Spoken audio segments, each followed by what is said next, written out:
La communauté culturelle a rendu un dernier hommage à Henri-Germain Pela-Yombo, alias Beethoven, promoteur du GPY décédé à Paris en France le 16 octobre dernier.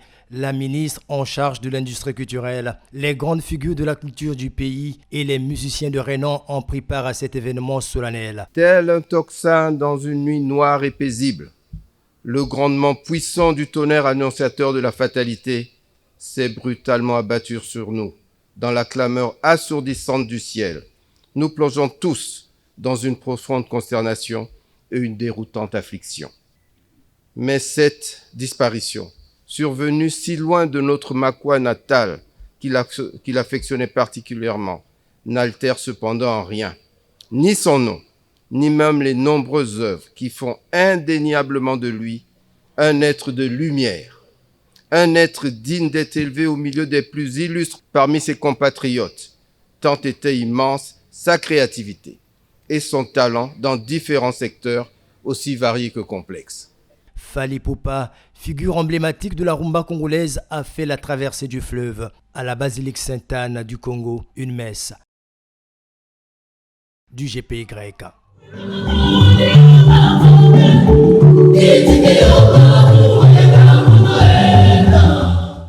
Grand mécène élevé à la dignité du grand officier dans l'ordre du dévouement congolais, Beethoven a contribué au rayonnement de la culture de son pays. Les souvenirs partagés témoignent de son implication quant à l'éclosion des talents.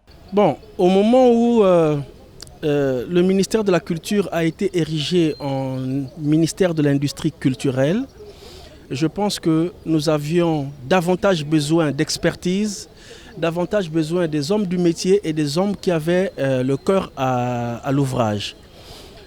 Nous savons tous que Beethoven a bâti tout un empire culturel avec des multiples concepts. Je retiens également qu'il avait déjà même annoncé la prochaine destination de la Nuit du Congo A, et c'était Cuba. Alors je me suis dit, les artistes sont partis au Japon, sont partis en Égypte, sont partis en France. Cette fois-ci, Cuba, ça sera la bonne. Malheureusement, c'est resté en forme de projet.